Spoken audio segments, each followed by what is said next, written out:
Welcome to Bits About Books, the home for conversations with authors of breakthrough books on sales, marketing, and business. I am your host, Shubhanjan Sarkar, founder of Pitchling, the next generation buyer-seller engagement platform, where our mission is to make buying easy. Our guest today is Ulhas Kamat, and we speak with him about his new book, How to Minimize Business Failure, Handbook for Micro and Small Business Mentoring.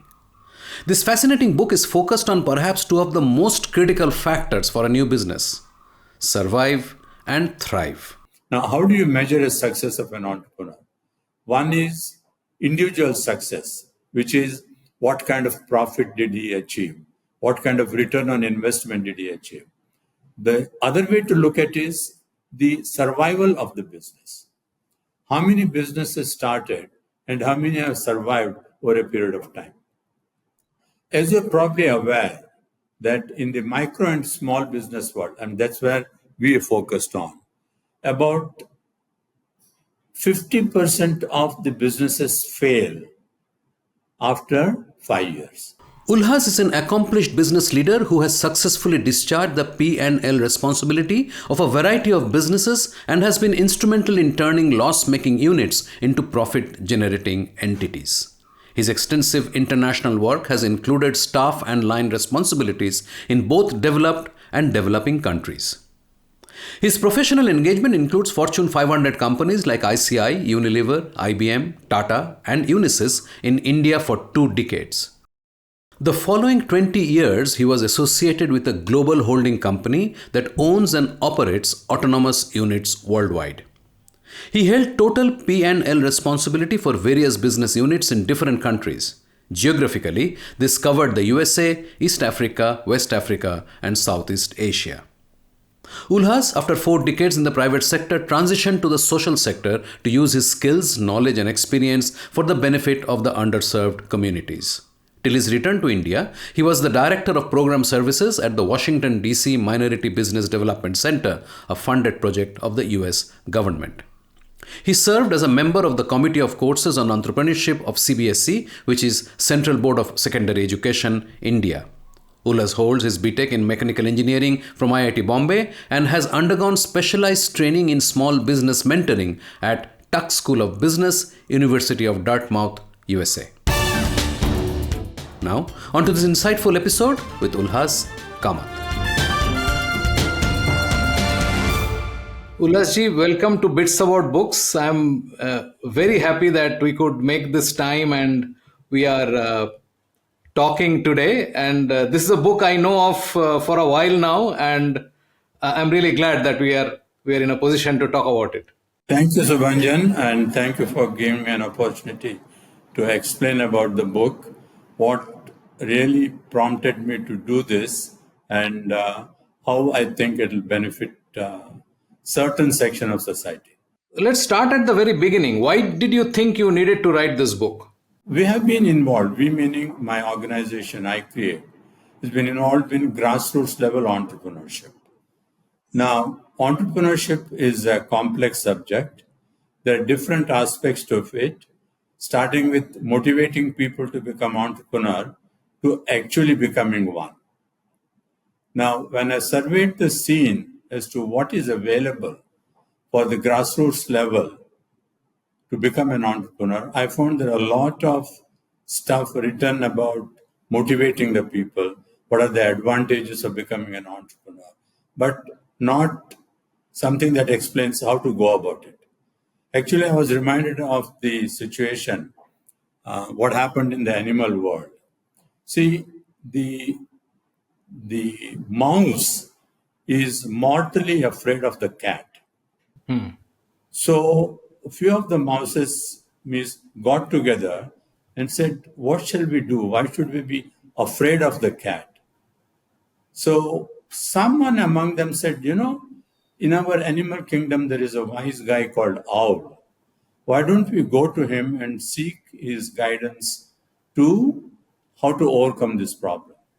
So few of these mouses trotted around to the owl who was sitting on a perch, and they said, hey, Lord Owl, we have a problem. we are mortally scared of these cats. These cats try to kill us anytime. What should we do? So the wise man, the wise owl said, the only way you can beat this is you also become a cat. So all of them said, wow, what a great idea. So started going back. After a few steps, one of them said, hey, wait a minute. They told us to become cat, but he didn't tell us how.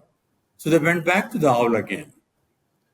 So when they went back to the owl and said, hey, owl, you told us to become cat, but you didn't tell us how to go about it. Says, listen, that is not my job. I'm only an advisor. I'm not your mentor. So you figure out how to become a cat.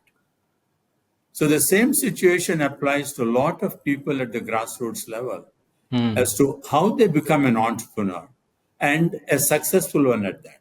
I mean, anybody can become an entrepreneur because I have an idea.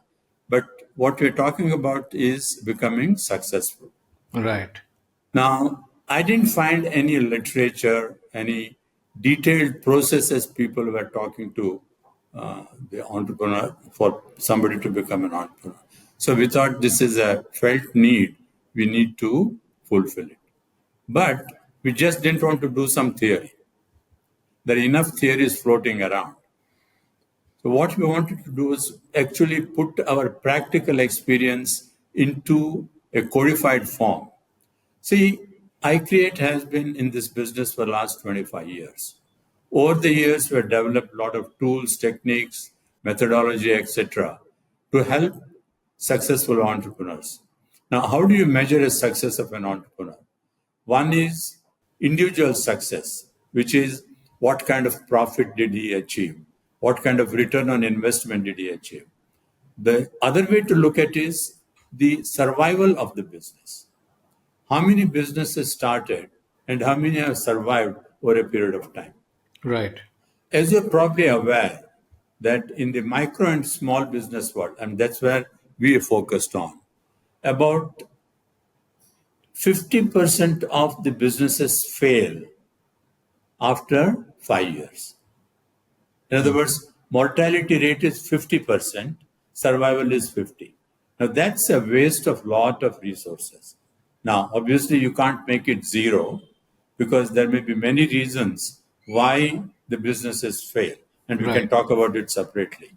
But in our situation where people have been trained by us with our methodology, with our content, our tools, etc., you'd be surprised to note that after 5 years, the survival rate is 80%.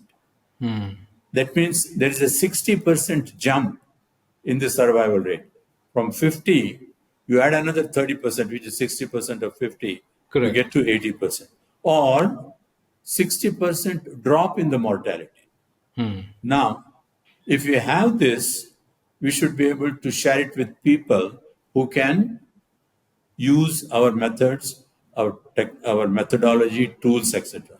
So that was the other purpose with which this book has been written. Right. What was the actual trigger in the sense that I understand the background, Yeah. and when you decided, okay, this is the time to write it, was it sort of coinciding with your 25th anniversary? Was that a mental deadline for you? How was the timing decided? Well, timing was not decided by any particular event. It so happened the book got completed just about the time.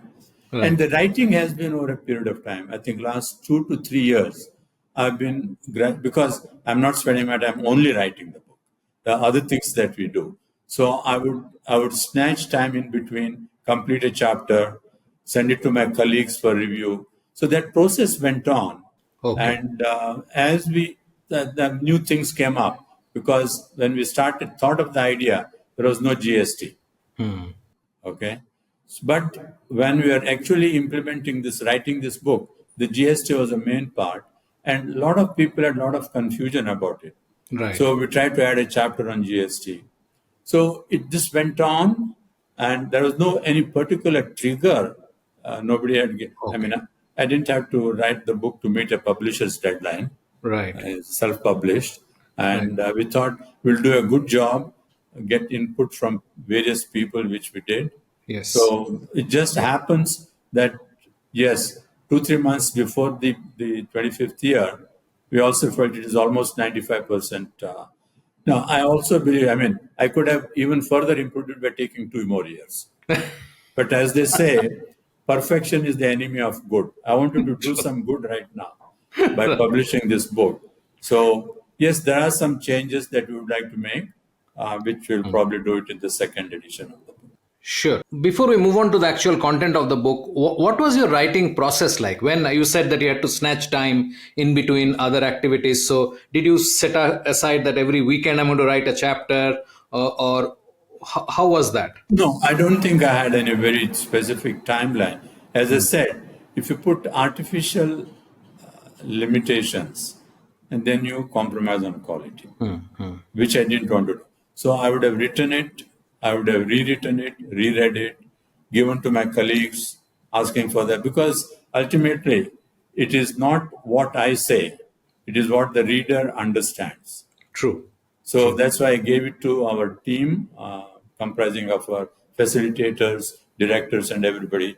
Asked for their input. What else can be done? Then I went outside of the our own staff, talked to some of my friends and other people, who have actually reviewed the book.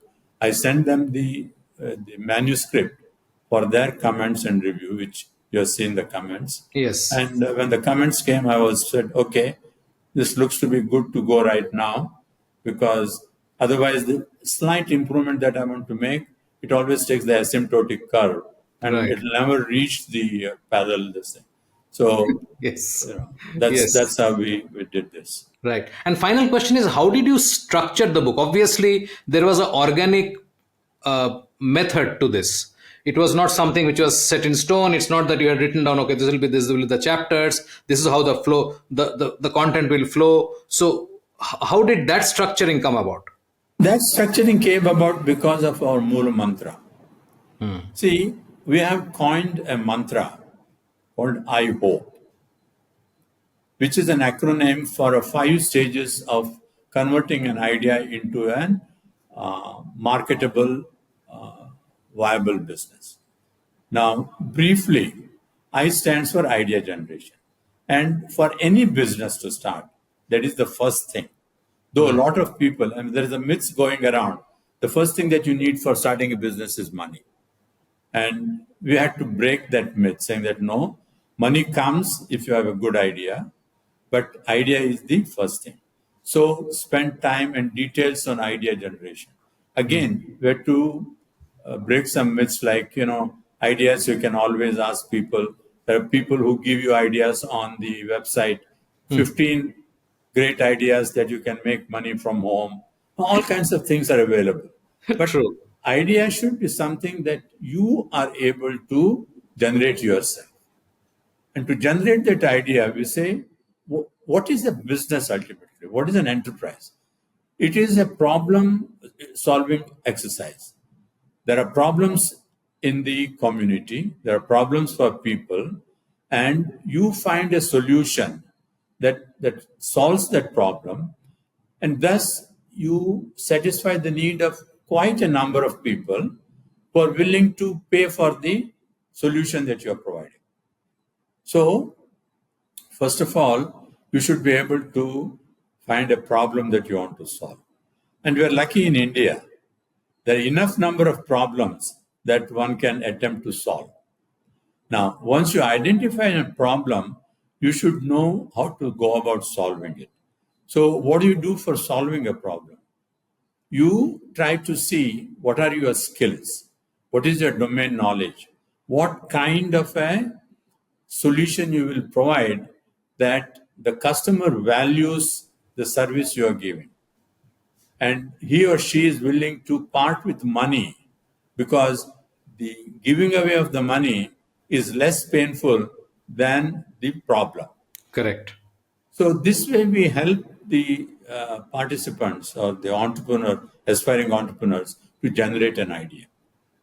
And in our workshops and all, we always say that idea should be your own. It should not be given by somebody. Then it is not your idea. You are trying to implement somebody else's idea. A lot of people come and tell us when we're mentoring, oh, my brother-in-law has started this business, he's doing great. I will also do the same business. But they don't look at what are the qualities the brother-in-law has, what is that I have, and what is the area that I'm. Is there a problem in the area that I live that this can be a solution? So that's why the first chapter on the whole process was the idea generation. Right. Now, once you have an idea, you don't jump to implementing it. Hopefully not. Though there are some people who do it and then they regret it. So the next thing we tell the people is find out more and more about this business. That is what we call as homework. Right. So the H in the I hope mantra stands for homework. So where you try to find out about the market size, who are the typical customers in the sense, because not everybody has the same problem. Only few people have a particular type of problem. So you're trying to address them. So what is the population of your target customer? Who else provides a solution? Not exactly as your solution, because competition is not defined by what exactly somebody else do to what, but which problem they solve. Correct. The problem may be transportation. So it could be an auto rickshaw, it could be a taxi, it could be a bus, or it could be a train. So there are alternatives to solve a problem, but you need to compete with those people because each one will also provide the same solution at a different cost. And each one will have their own value system to judge which one they want. So all this research that we ask them to, the competition research, the market research, research about the inputs needed, the processes, the government laws, the entire gamut, we put it together as homework. This is basically data collection. Now, also a little bit of a projection, because once you know what is the market size, what is the competition doing, you should be able to figure out how much of that market you can get, at what price, etc. These are your projections.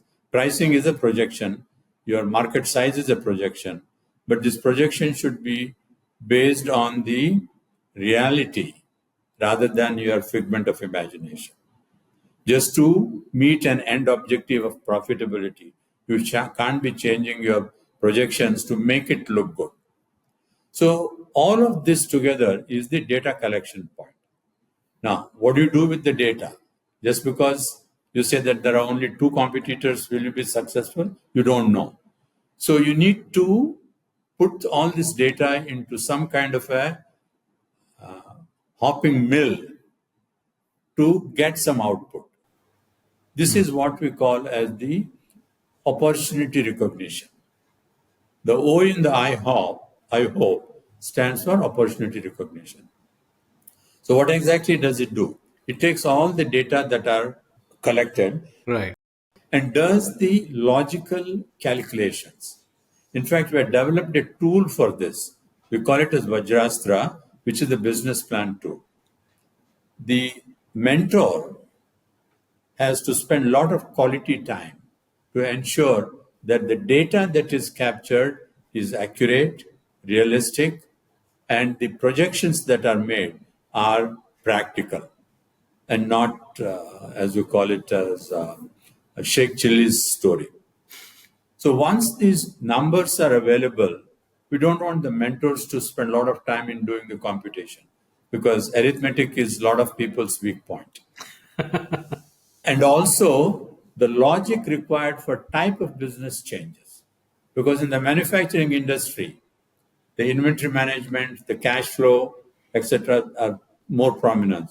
Whereas in agroforestry business, animal husbandry business, the mortality of the crop, the growth period, gestation period. So all of these have to be built into a model, which we have done.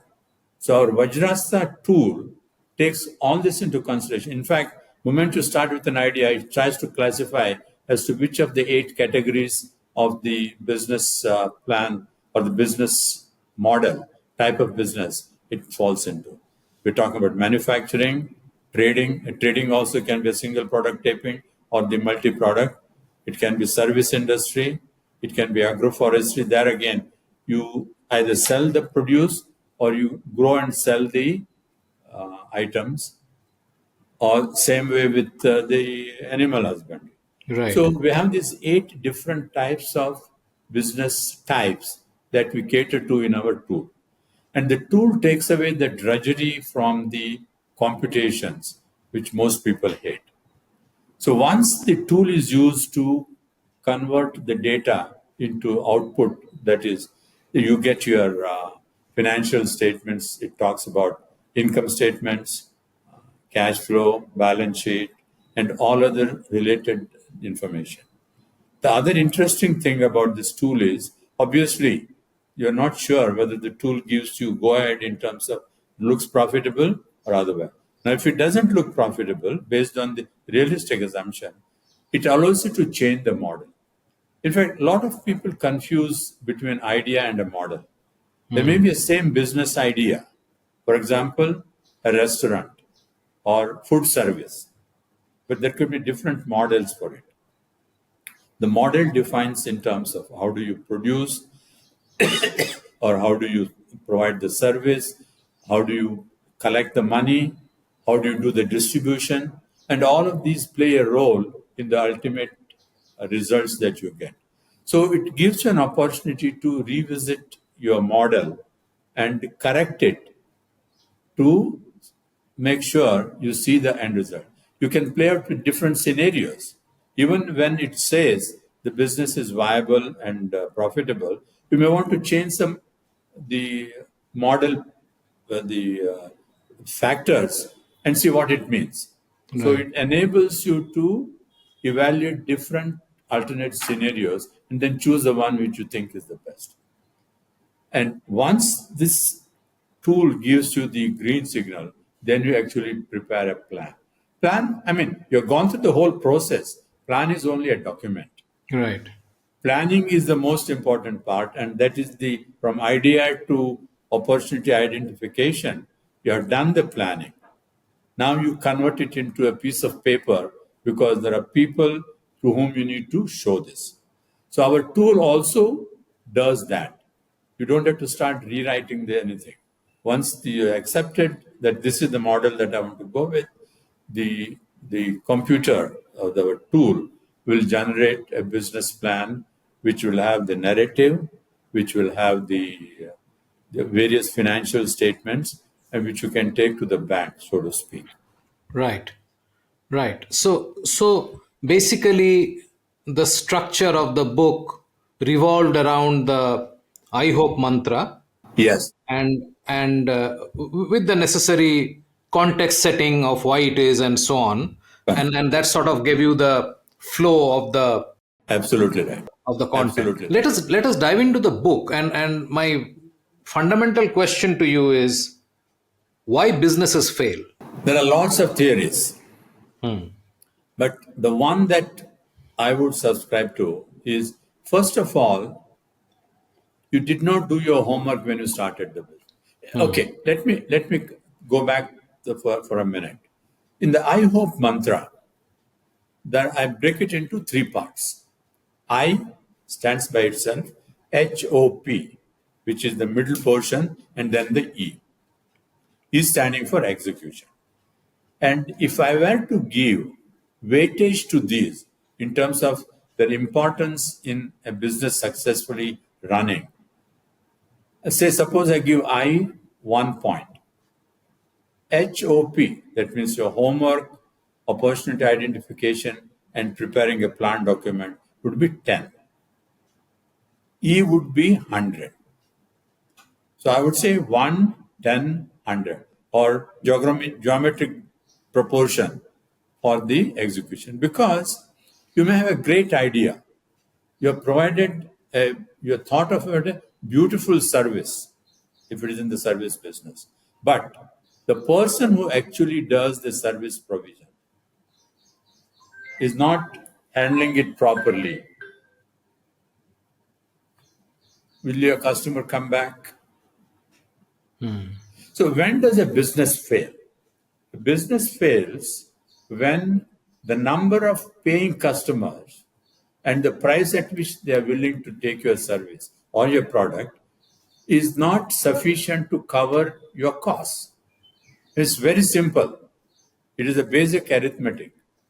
Your sales revenue, which is the product of number of units you are selling and the unit price, should be greater than all the costs that you are incurring, whichever way you call it, variable cost, fixed cost, etc., etc. And that doesn't happen. Right. That means Right. you're not getting enough customers willing to pay the price you are asking for. So your business fails. The other thing, so this is the customer. The other thing is a business may be profitable in the sense when you look at the unit economics. Suppose you are buying, sorry, your cost of production is 100, including everything, 100 rupees per unit, and you're selling it at 120. So you have a 20 rupee gross margin. So at a unit level, you are profitable. But two things could happen. One is you don't have enough volume. That means you're not breaking even. Even if you break even, there is another interesting thing. You don't have cash. Businesses fail when they don't have cash. And why is it that you don't have cash? Because your model is such, you're giving it on credit. You are spending a lot of money on keeping high inventory. So your so-called profits are tied up in inventory and debts. And the debt can also become bad debt. Correct. Apart from, of course, any extravagant spending that you do, which is happening in the startup world these days, but that's not the topic of our discussion. True. So cash flow and the customer.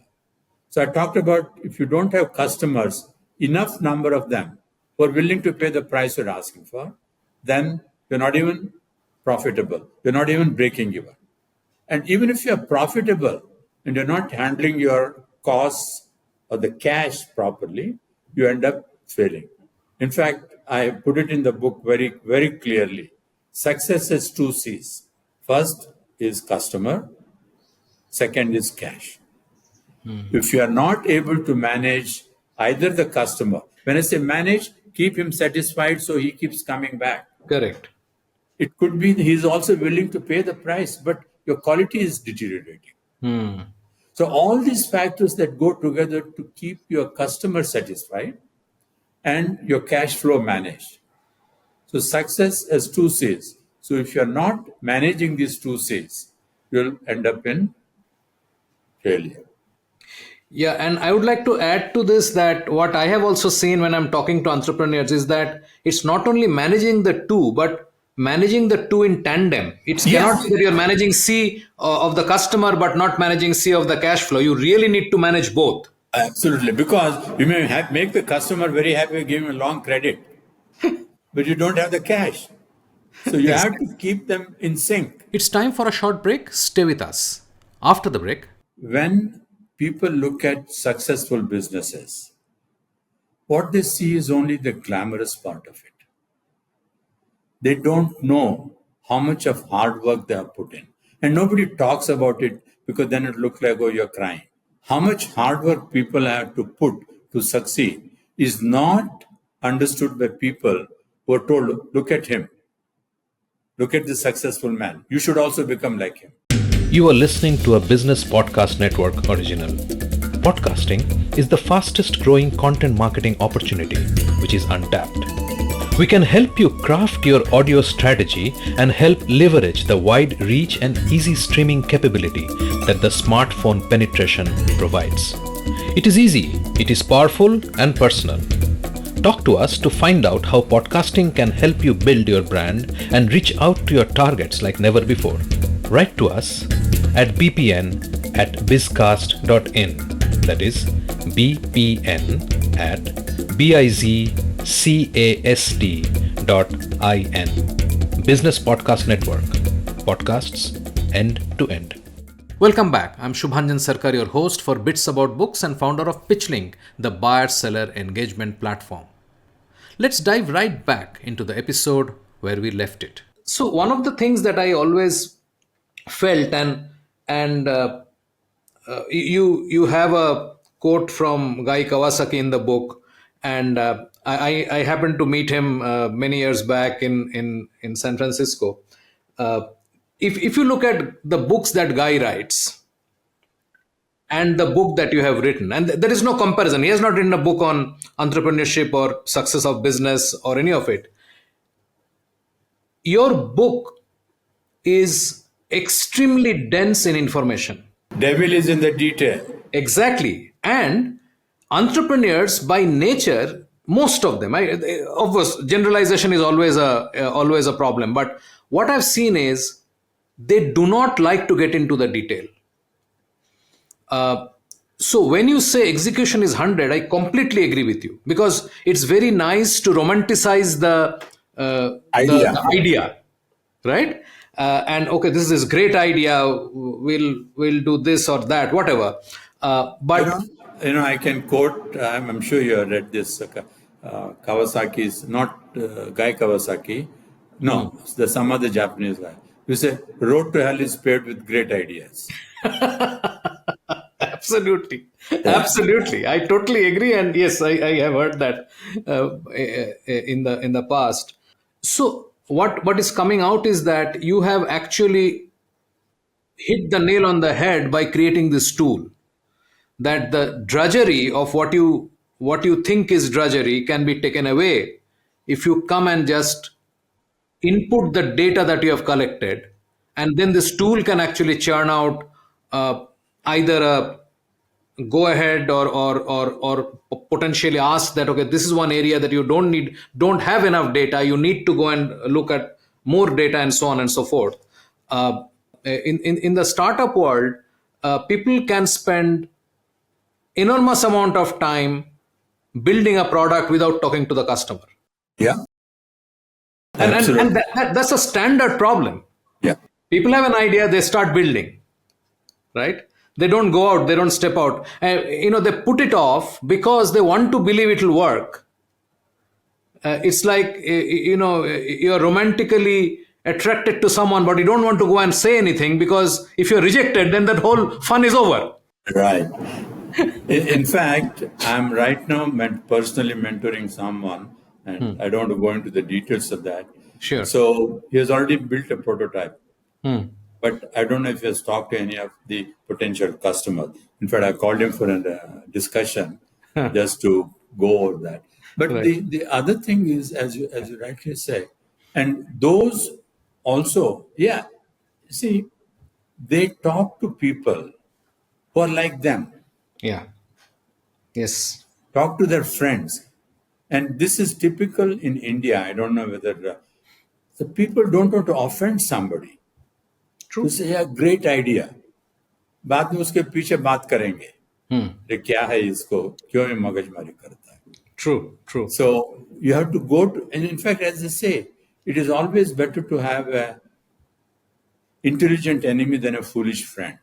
Of course. So you go and ask your foolish friends, they'll all agree with you. हाँ में हाँ मिलाना है. True. आजकल politics में वही हो रहा है, but we're not talking about politics. That's another business, shall we say? And I'm not writing any book on that one.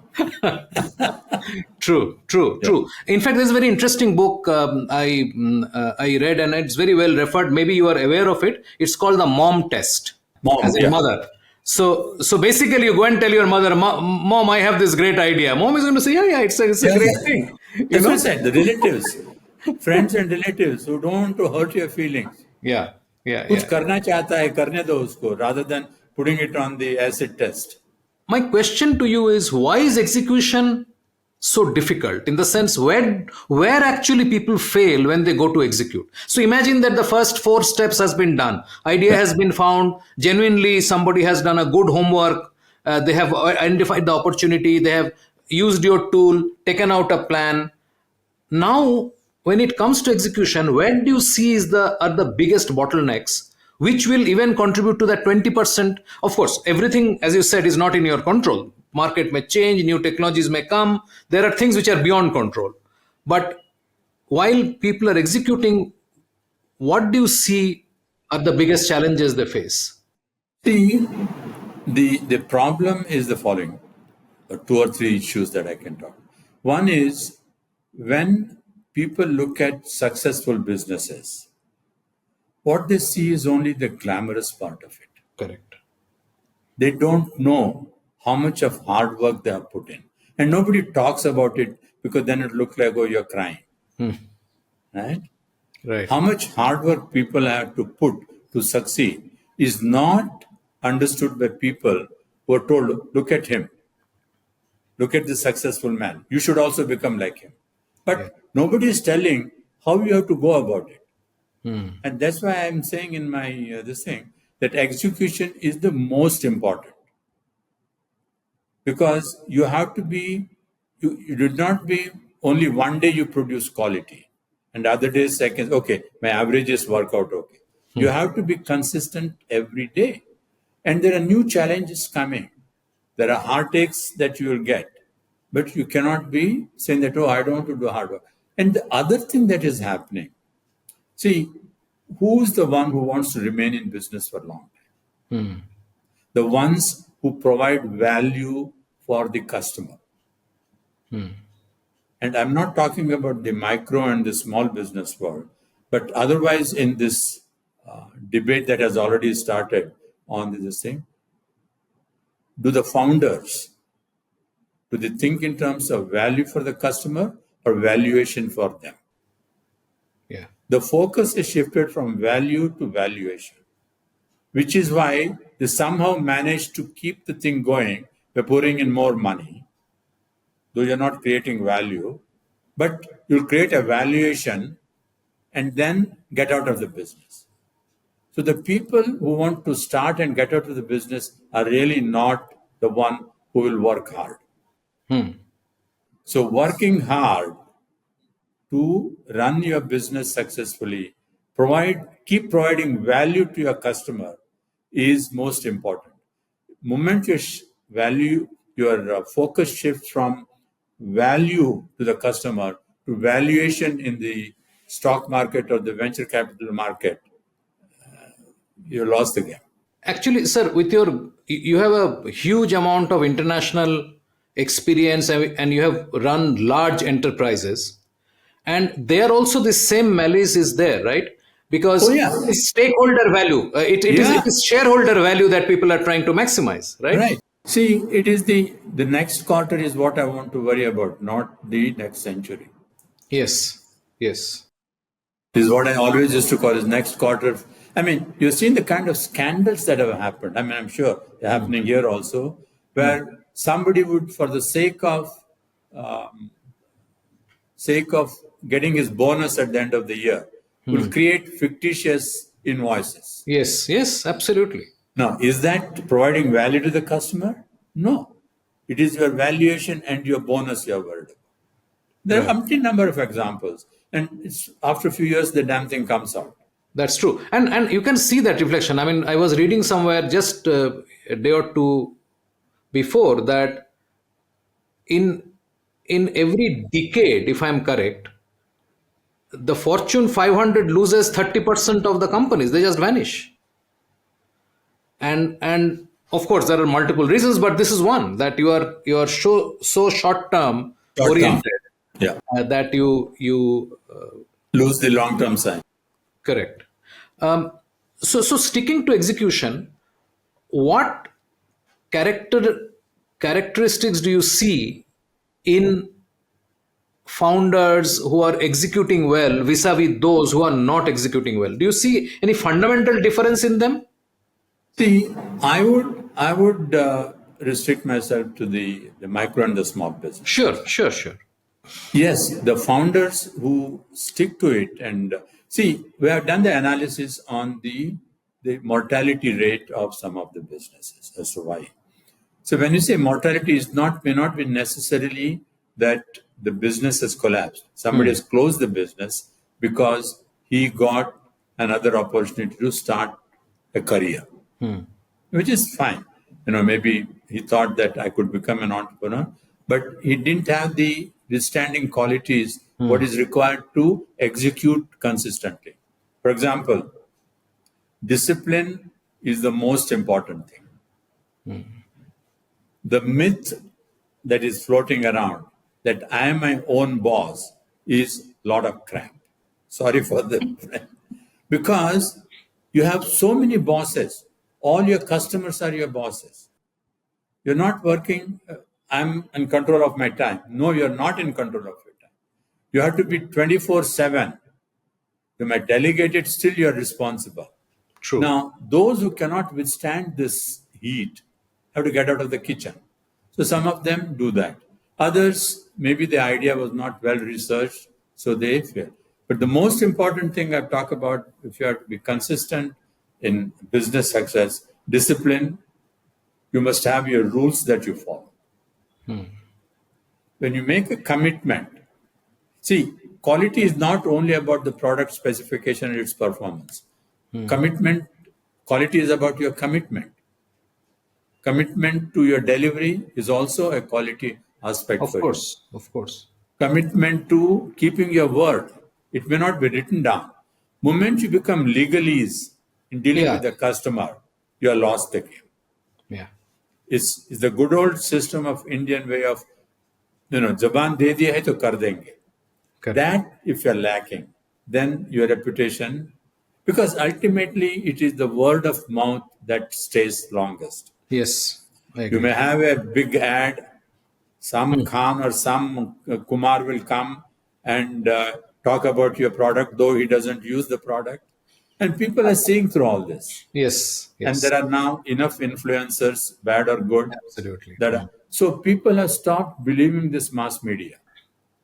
True. They go to word of mouth, and word of mouth comes from your existing customer. So if you don't keep your customer satisfied, that's what I'm saying. Success has two C's: cash and customer. The moment you lose your customer satisfaction or customer's trust, you're down a slope. Right. And that's why I say, to me, the best definition of quality that I've seen is when the product doesn't come back, but the customer keeps coming back. Absolutely. Absolutely.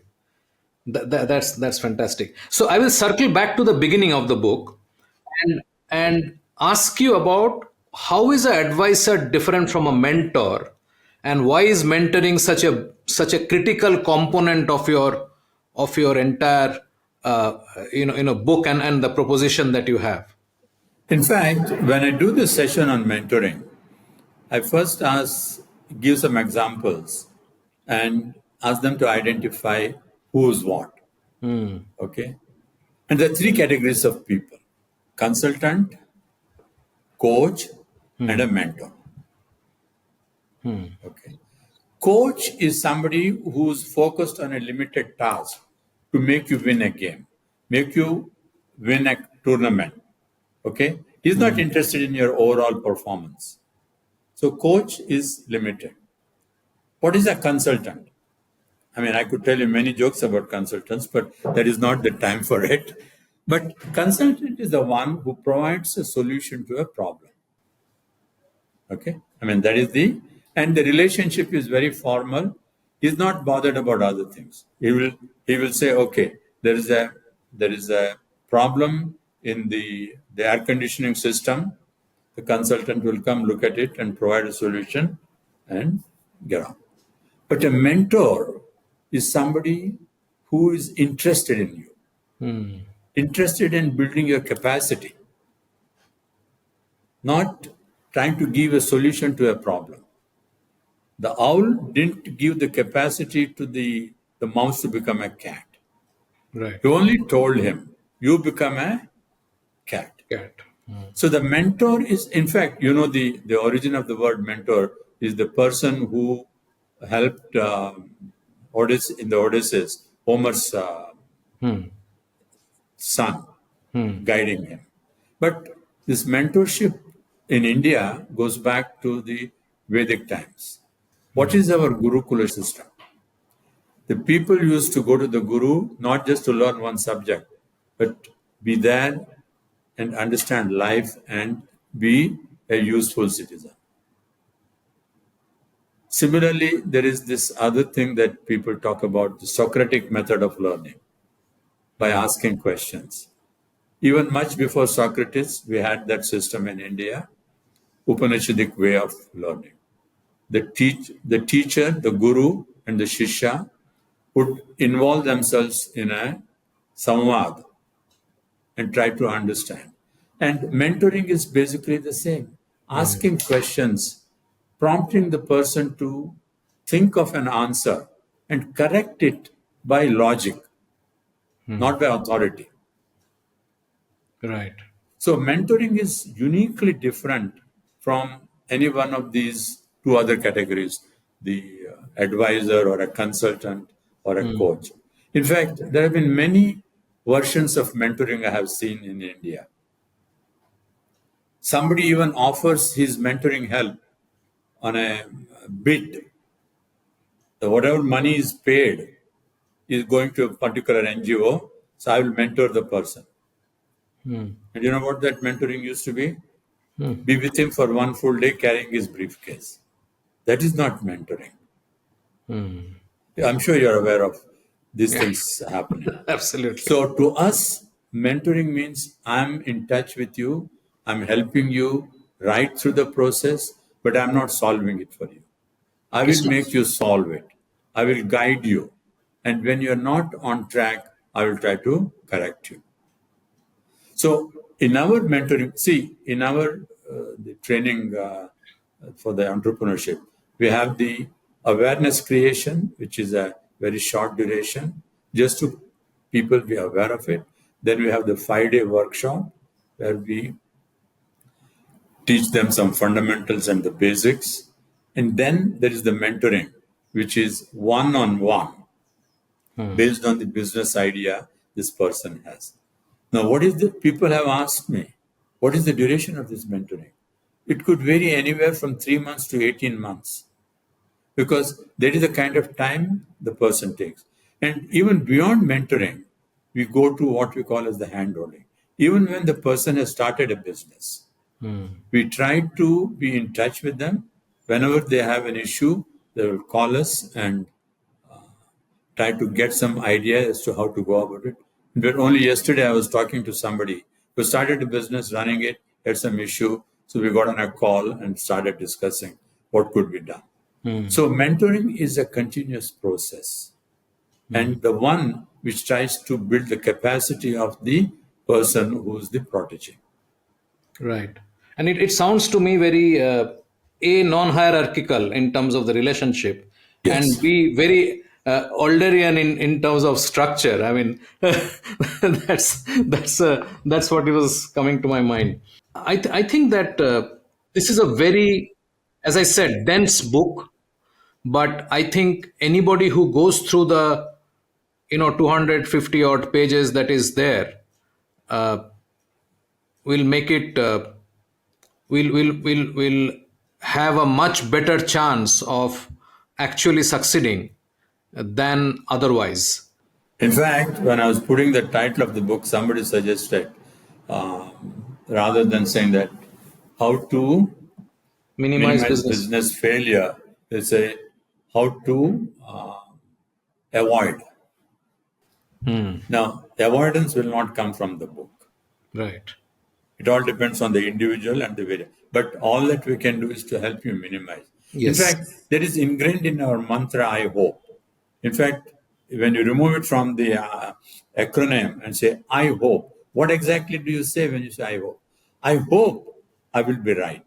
I hope I have looked at all the possible risk factors and have tried to address them for mitigation. Yes. I hope I'll succeed, because there is always the chance element which is not under your control. Yes. You only minimize the possibility of failure.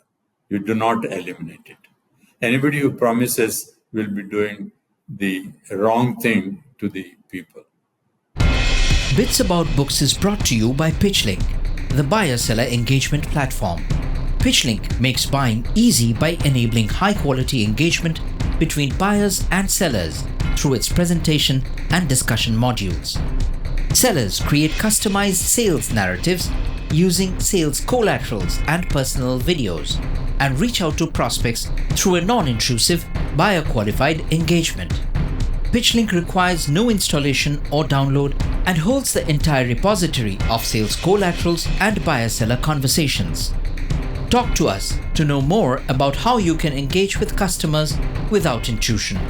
Call us on 99021 631 32.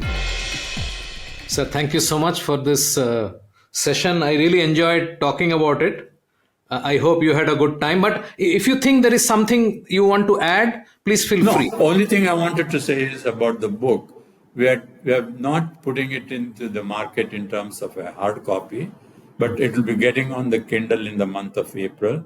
So it's available for those who want to go through it. Thank you so much. Thank you. Thank you. Bye-bye. We have a fantastic lineup over the next couple of episodes with great conversations on breakthrough books. Subscribe in your favorite podcast app so you do not miss a single episode. Thanks for listening. Thank you for being with us today on Bits About Books, where we talk to authors about breakthrough books on sales, marketing, and business. We hope this conversation helped inform and motivate as we all navigate a rapidly changing business environment. For us, these are enlightening conversations enriched with knowledge and expertise. We encourage you to go out and buy the book to learn firsthand and implement some of the great ideas we discussed today. We hope to have you with us again in the next exciting episode of Bits About Books. If you liked what you heard, subscribe to the show in your favorite podcast platforms like iTunes, Google Play, Spotify, or wherever else you get your podcast from, and give us a rating while you are at it. This Bizcast original podcast is produced for PitchLink, the next generation buyer-seller engagement platform, where the mission is to make buying easy. Hosted by Subhanjan Sarkar and produced by Rajiv Aditya. See you next time and have a wonderful day.